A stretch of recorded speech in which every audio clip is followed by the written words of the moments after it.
इश्क़ मुस्तफा पर बात करना, इज्जत मुस्तफा का चर्चा करना, अगर ये जुर्म है तो ये जुर्म मौत तक 1000 बार हम करते रहेंगे, 1000 बार करते रहेंगे। इस वजीर ने अपनी बेटी तो लगा दी, अल्लाह की पनाह मेरे अजीजों, हुजूर पाक का इश्क का एक कतरा भी जिसके दिल में आता है, ऐसी चीजें उसके पांव को नहीं डगमगाती, ना कभी उसका ईमान खरीद सकती हैं, ना उसके दीन का सौदा कर सकती हैं। वो लड़की रोजाना आती, रात के वक्त बैठ जाती, और ये नौजवान जैसी महसूस करता मेरे कमरे में अकेले तन्हा रहने के बावजूद वजीर की खूबसूरत हसीनो जमील बेटी, जिसके निकाह के पैगाम बादशाहों के औलाद से आया करते थे, शहजादे निकाह का पैगाम भेजा करते, वो लड़की मेरे पास आकर बैठ जा रही है। नौजवान क्या करता था, मुसल्ला बिछाया और सजदे में गिर गया। जब तक वो उठती नहीं थी ये सर उठाता नहीं था। ये रात भर के सजदे इसके इसी तरह रहते, वो ऊँगती रहती, देखती रहती, इंतजार करती रहती और थक करके वापस चली जाती। महीना गुजरने को आया था मेरे अजीजों, उस नौजवान ने आंख भरकर एक बार देखा भी नहीं, और वो थक हार करके महीना खत्म होने के बाद उस नौजवान को मुखातब करके कहती है, ऐ नौजवान एक बार मेरे हुस्न को देख तो ले, मुझे देखने के ये बादशाहों के बेटों की भी कतार लगती है, कई बड़े बड़े लोग पैसों के अंबार लगा सकते हैं मेरे हुस्न को देखने के लिए, एक तू है कि मैं आता हूं तो मुसल्ले पे गिर जाता है, उठ एक बार देख तो ले, मुझे अल्लाह ने कैसा हुस्न दिया है, कैसा जमाल दिया है, एक बार देख तो ले। उस नौजवान ने आंखें झपकाए बगैर, पलटे बगैर जवाब दिया कि ऐ खातून तू अपना ये हरबा इस्तेमाल करना बंद कर दे, ये तेरा काम मुझ पर चल नहीं सकेगा। वजह यह है जिन आंखों में एक बार जमाले मुस्तफा बस चुका हो, उसको दुनिया का हुस्न कभी धोखा नहीं दे सकता, दुनिया का जमाल उसे खरीद नहीं सकता। वो खातून उठ गई और जवान की इन बातों से उसके दिल पर ऐसा वलवला तारी हुआ। वो खातून कहती है, ऐ नौजवान खड़ा हो जा, मैं तुझे खरीदने नहीं आई, मैं तुझे अपनी दामे फरेब में फंसाने नहीं आई, उठ जा, अब मेरी एक अर्जी सुन ले। नौजवान उठा और पूछा क्या अर्जी है। कहती है कि मैं अब तेरी मोहब्बत में गिरफ्तार हूँ, मैं चाहती हूँ कि तू मेरे दीन में ना आ, बल्कि तू अपने दीन में मुझे दाखिल कर ले। जिसके हुस्न ने तेरी आंखों को ऐसा बाकमाल बनाया है कि तन्हा होते हुए भी कभी तूने मेरे हुस्न को नहीं देखा, मैं चाहती हूँ कि उस हुस्न के पैकर जमाले मुस्तफा की मैं भी दिलदादा हो जाऊं। उस नौजवान को उठाया और कहा, मुझे पढ़ा दे ला इलाहा इल्लल्लाह मुहम्मदुर रसूलुल्लाह। हर जमाने में आशिकाने मुस्तफा जो होते हैं, हर जमाने में जो आशिकाने मुस्तफा होते हैं, वो दूसरों की छाप अपने ऊपर लेते नहीं हैं, बल्कि जहां जाते हैं अपनी छाप दूसरों पर छोड़ करके आते हैं। यही होती है जिंदगी आशिकाने मुस्तफा की। उस नौजवान ने उसे कलमा तैयबा पढ़ाया और उस खातून ने कहा, चलो यहाँ से निकलो, कुफ्रिस्तान से निकल करके हम निकाह करते हैं और साथ जिंदगी गुजारेंगे। तवज्जो चाहता हूँ, तवज्जो चाहता हूँ, ये मेरी बात को खत्म होने दो। ऐ नौजवानों, आज तुम्हें कोई बहकाने वाला, खोलते हुए तेल में डालने वाला नहीं है, उसके बावजूद तुमने पता नहीं अपने कितने घंटे ये सारे सोशल मीडिया पर आई हुई ऐसी हसीना और जमीलाओं के पीछे अपनी रातें बर्बाद कर डाली। तुम्हें पता नहीं ये आंखें अल्लाह ताला ने तुम्हें किस लिए दिए हैं। दुआ ये करो कुछ ऐसा कर दे मेरे किरदगार आंखों में, हमेशा नक्श रहे रूए यार आंखों में। उन्हें न देखा तो किस काम की है ये आंखें कि देखने की है सारी बहार आंखों में। अजीजा ने गिरामी, उस नौजवान ने उस खातून की बात सुन ली और कहा, चलो मुझे इस जगह से, इस कैद से निकालो, हम ये शहर छोड़ देते हैं, ये मुल्क छोड़ देते हैं। उस खातून ने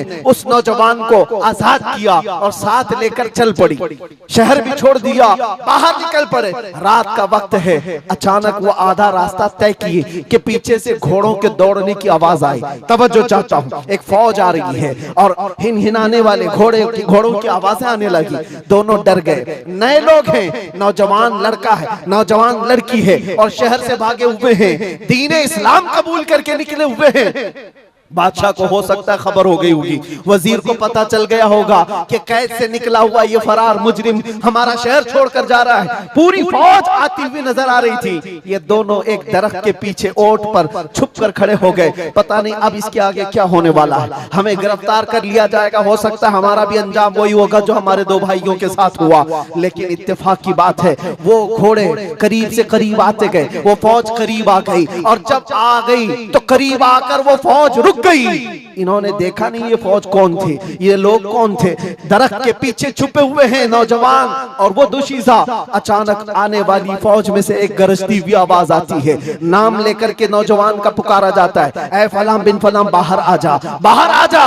बाहर ये नौजवान आता है तो देखता है बादशाह की फौज नहीं है, वजीर की फौज नहीं है, बल्कि वो दोनों शहीद भाई घोड़े पर सवार है और सारी फौज में रसूलुल्लाह के वो शहीद सहाबा तशरीफ लाए हुए हैं। नारे तकबीर, नारे रिसालत, नारे रिसालत। ये नौजवान घबरा गया और पूछा, मैं अपने भाइयों को देख रहा हूँ घोड़ों पर सवार हैं। चंद दिनों पहले बादशाह ने खोलते हुए तेल में इनको उंडेल दिया था, इनके जिस्मों को जला दिया था। ये देख करके आप कपकपी जिस्म पर तारी है, भीगी आंखों से पूछने लगा, बड़े भाई आप लोगों को जला दिया गया था, तेल में खोलते हुए डाल दिया गया था, आप लोग यहाँ कैसे आए?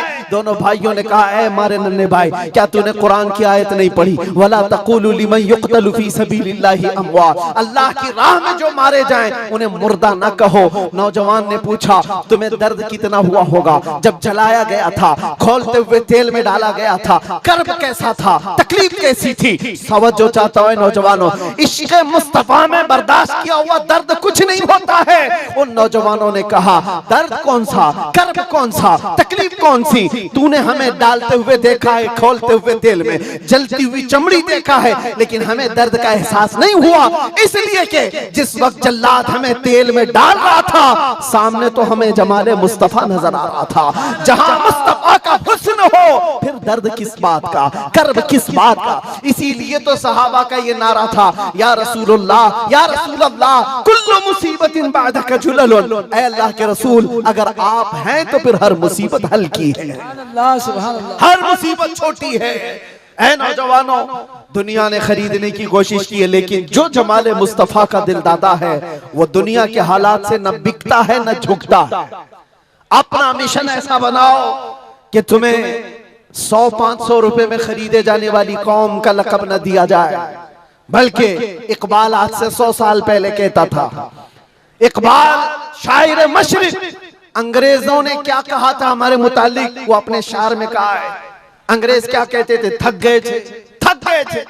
आपको क्या पता है हिंदुस्तान की इस आजादी में जितने आज बड़े बुलंद बांग दावे किए जाते हैं, पता है नौजवानों, तारीख याद रखो, 30,000 उलमाए अहले सुन्नत को इन्होंने दिल्ली से लेकर कश्मीर तक हर झाड़ी पर फांसी पे लटकाया हुआ था। 30,000 उलमाए अहले सुन्नत।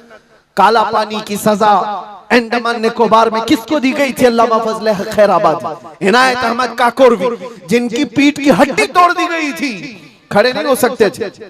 8-8 साल 10-10 साल तक झुकी हुई कमर के साथ इनको सजाएं दी गई। किफायत अली काफी कौन है, जिनको भरे बाजार में चौराहे पर लाकर अंग्रेजों ने फांसी पर चढ़ाया था। जालिमात तारीख भुला देते हैं, या तारीख के चेहरे पर आज मट्टी थोपने की कोशिश की जाती है और हमारे नौजवान है कि याद नहीं रखते हमारी तारीख। या आशिकाने मुस्तफा थे, अंग्रेजों की नाक में अगर किसी ने दम किया था तो वो आशिकाने मुस्तफा की जमात थी, आशिकाने मुस्तफा की जमात थी।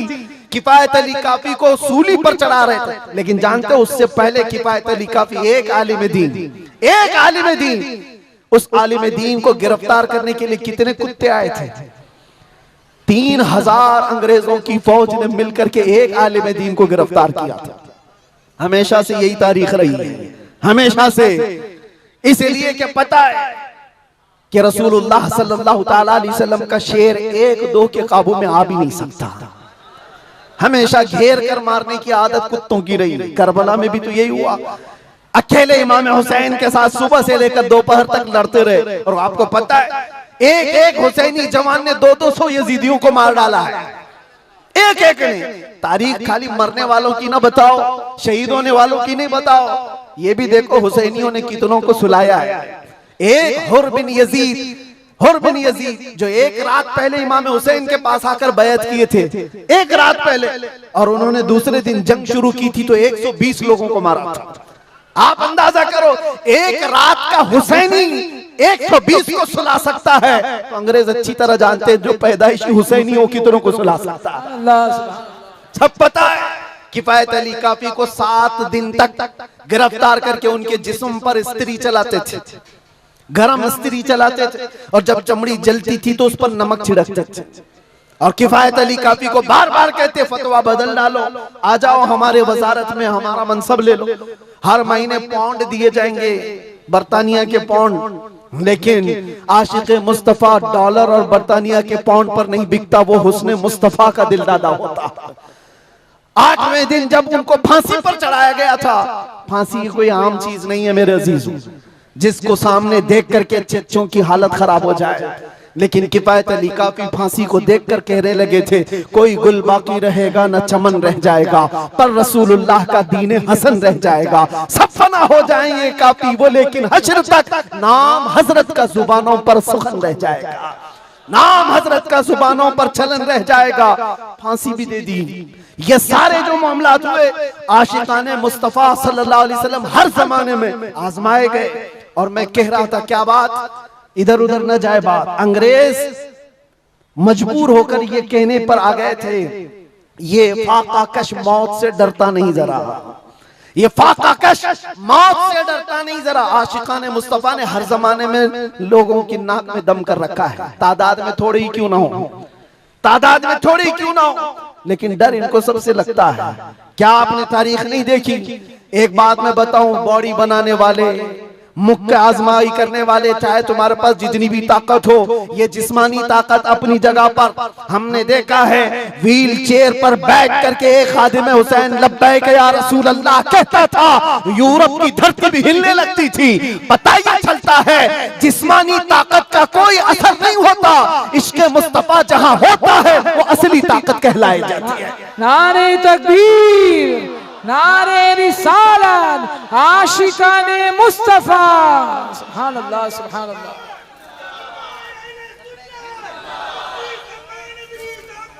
जिंदाबाद, अल्लाहु अकबर, आला हजरत, आला हजरत, आला हजरत, आला हजरत, अल्लाहु अकबर, या रसूल अल्लाह, जिंदाबाद, जिंदाबाद। मेरे अजीजों, बात सिर्फ इतनी है, यही मैंने एक साहब से पूछा था कि मियां तकरीरें बहुत होती हैं, भाषण भी बहुत होते हैं, क्या क्या नहीं कहा जाता। हमने खाली कुछ देर की खामोशी ही तो कहा था।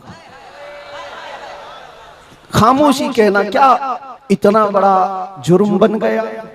वो तो आप सबको भी पता है, कहां कहां से हमारे जुलूस निकाले गए, कहां कहां का क्या क्या देखा। बहरहाल मैं वो दास्तानें बताने नहीं आया हूं, लेकिन इतनी बात मुझे आज भी एहसास दिलाती है, ये अल्लाह का करोड़ा एहसान है। तुमने मुझे हथकड़ियां पहनाई है, घुमाया, जहां भी रखा, जिस तरह भी रखा। 8 महीने क्या 8 साल रखते या 80 साल अगर उम्र होती तो रखते, इससे फर्क नहीं पड़ता। डर तो ये था कि चोरी में नहीं ले गया, डकैती में नहीं ले गया, रेप में नहीं ले गया, मर्डर में नहीं ले गया। दुनिया को तुम्हें बताना पड़ेगा इस आलिम को क्यों ले गया, तो तुम पुकार करके यही कहोगे इश्क़ मुस्तफा की बात करता था इसलिए ले गया। सुभान अल्लाह, लब्बैक लब्बैक लब्बैक या रसूल अल्लाह, लब्बैक लब्बैक लब्बैक या रसूल अल्लाह, लब्बैक लब्बैक लब्बैक।